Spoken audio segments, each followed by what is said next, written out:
तो स्वागत है आपका पाठशाला में। आज हम कंप्लीट करेंगे law of equipartition of energy. ये हमारा काइनेटिक थ्योरी ऑफ गैसेस वाला चैप्टर से है। तो आओ देखते हैं। तो ये जो थ्योरी है, ये थ्योरी कहता है जो एनर्जी होता है ना, जो एनर्जी होता है वो इक्वली डिस्ट्रीब्यूट होता है। Energy is equally distributed for all types of motion.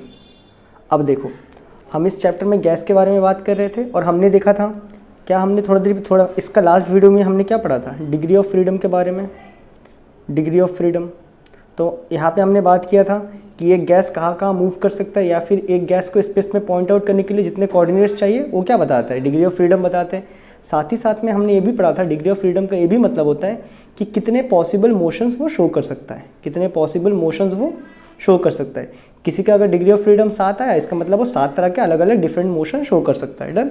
तो जो law of equipartition of energy है, ये कहता है कि एनर्जी क्या होता है, इक्वली डिस्ट्रीब्यूट होता है सारे मोशंस के लिए। अब देखो, हमने जो लास्ट टाइम जो एनर्जी का फॉर्मूला निकाला था काइनेटिक एनर्जी का, क्योंकि ये गैसेस का बात चल रहा है, हम लोग पहले ही पढ़ चुके हैं कि इन केस ऑफ गैस हम लोग जो भी हीट प्रोवाइड करेंगे वो सारा किस में यूज़ होता है, काइनेटिक एनर्जी में। डन। तो काइनेटिक एनर्जी का फॉर्मूला क्या है था हमारे पास, 3/2 kBT। डन। और अगर हमें याद होगा तो ये कौन से ये जो डेरिवेशन हमने किया था किसके लिए किया था, सिंगल एटम के लिए किया था। मतलब कौन सा सिंगल एटम, मतलब मोनो एटॉमिक गैस के लिए हमने किया था। अब देखना, ये जो इक्विपार्टीशन ऑफ एनर्जी है ये इक्वली डिस्ट्रीब्यूट होता है। आप इस फॉर्मूले में देखो तो ही दिख जाएगा। यहाँ पे जो 3 था ना, अगर आपको याद होगा, मोनो एटॉमिक गैस का डिग्री ऑफ फ्रीडम कितना था, याद करो। चलो यहाँ पे पूरा लिख देते हैं मोनो एटॉमिक गैस के लिए, ठीक है। ये पूरा किसके लिए, मोनो एटॉमिक गैस के लिए। और नीचे यहाँ पे डायटोमिक यूज़ कर लेंगे, यहाँ पे डायटोमिक यूज़ करते हैं, यहाँ पे यूज़ करेंगे डायटोमिक गैस। पूरा ये सेक्शन, ये पूरा मोनो का, ये पूरा चल जाएगा डायटोमिक के पास। और यहाँ हम बात कर लेंगे ट्रायटोमिक का, यहाँ हम बात करेंगे ट्रायटोमिक गैस का। इसमें हमने 2 डिवीजन पढ़ के रखा है। ट्रायटोमिक में एक क्या हो सकता है आपका, लीनियर हो सकता है, लीनियर वाला कार्बन डाइऑक्साइड, या फिर दूसरा हो सकता है नॉन लीनियर वाला। आओ फिर बातचीत शुरू करते हैं अभी। अब देखो, जो मोनो एटॉमिक गैस होता है ना, उसका डिग्री ऑफ फ्रीडम क्या हमें याद आ रहा है, इसका डिग्री ऑफ फ्रीडम कितना था, ये कितने डायरेक्शन में मूव कर सकते थे मोनो एटॉमिक गैस। मैंने हीलियम लिया था वहाँ पे, नहीं देखा है तो लास्ट वीडियो देख के आओ। तो इसका डिग्री ऑफ फ्रीडम कितना आया था, इसका डिग्री ऑफ फ्रीडम आ गया था आपके पास 3। तो अगर आप देखो, इसका काइनेटिक एनर्जी का फॉर्मूला भी क्या आया था, इसी का तो डेरिवेशन हमने किया था ना, कितना आया था, 3/2 kBT। अगर तुम इसको ध्यान से देखो तो यहाँ पे जो 3 है ना, ये जो डिग्री ऑफ फ्रीडम का 3 है, और जो काइनेटिक एनर्जी का 3 फॉर्मूला निकला था 3/2, इसमें जो 3 है ना, ये 3 है तुम्हारा डिग्री ऑफ फ्रीडम का, और बचता क्या है, kBT। मतलब एक एक मोशन करने के लिए उसको कितना एनर्जी मिलता है, इतना मिलता है, हाफ ऑफ kBT। तो यहाँ पे लिख लेंगे फॉर सिंगल मोशन या फिर मूवमेंट करने के लिए एटम्स गेट एनर्जी, कितना एनर्जी उसको मिलता है, 1/2 kBT। और मोनो एटॉमिक का डिग्री ऑफ फ्रीडम कितना होता है, 3, या फिर वो 3 पॉसिबल मतलब अलग अलग तरह के मोशन शो कर सकता है, इसीलिए उसका काइनेटिक एनर्जी का फॉर्मूला क्या बन जाएगा, 3/2 kBT। हमें यहाँ तक बातें समझ आया। सिमिलरली डायटोमिक गैस का देखते हैं। अब देखो, डायटोमिक गैस में हमने क्या क्या लिया था last time, hydrogen, oxygen, chlorine, ये सब लिया था डायटोमिक गैसेस में। अब डायटोमिक गैस का डिग्री ऑफ फ्रीडम कितना आ गया था, डिग्री ऑफ फ्रीडम कितना आया था, याद कर लेते फटाफट। तो हमने देखा था डायटोमिक गैस अगर है तो यहाँ हाइड्रोजन लेते, चलो यहाँ पे एक हाइड्रोजन एटम, यहाँ पे एक और हाइड्रोजन एटम। तो हमने पढ़ा था इसका डिग्री ऑफ फ्रीडम जो भी आएगा कितना आने वाला है, ए अकेला हाइड्रोजन 3 डायरेक्शन में मूव कर सकता है, यहाँ ऊपर नीचे मूव कर सकता है। ए वाला कितना, ए वाला भी यहाँ एंड ऊपर नीचे मूव कर सकता है। कितने रेस्ट्रिक्शन है इनके बीच में, एक रेस्ट्रिक्शन। तो यहाँ से कितना निकल के आया था, 5 निकल के आया था। तो देयरफॉर आप बिना कैलकुलेशन करे ही यहाँ पे लिख सकते हो, therefore kinetic energy in diatomic.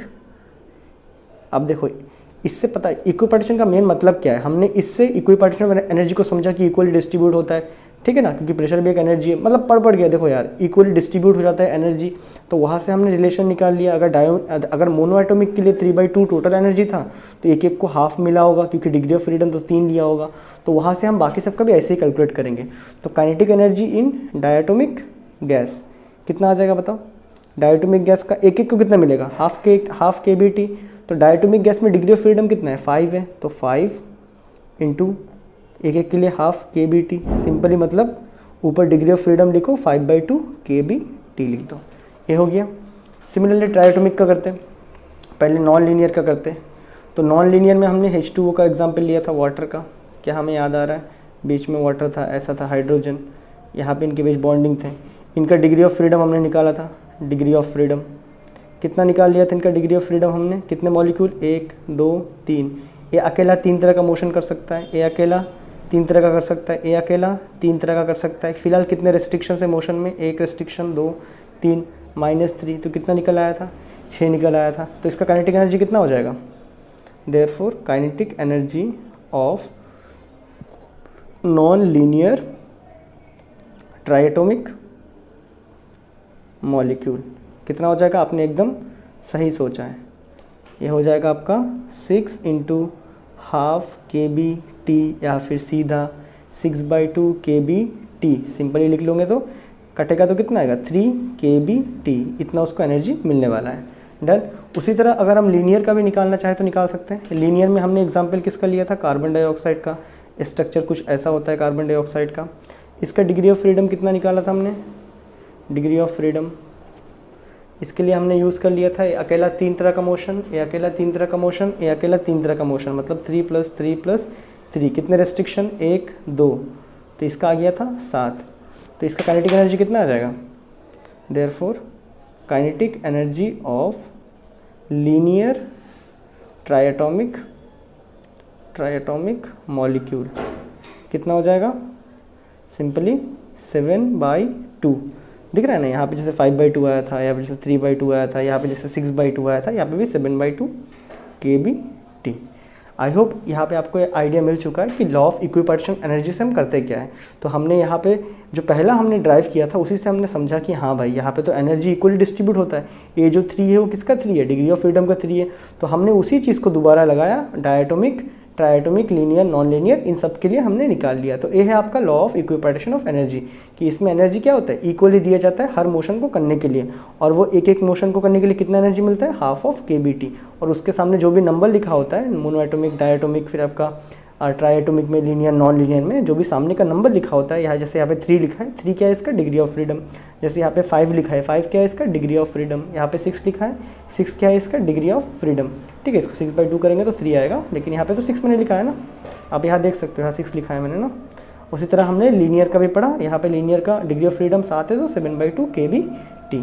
तो आई होप आपको ये वीडियो अच्छा लगा है। अगर अच्छा लगा तो कमेंट कर देना, और मैं मिलता हूँ आपसे अगले वीडियो में। तब तक के लिए गुड बाय।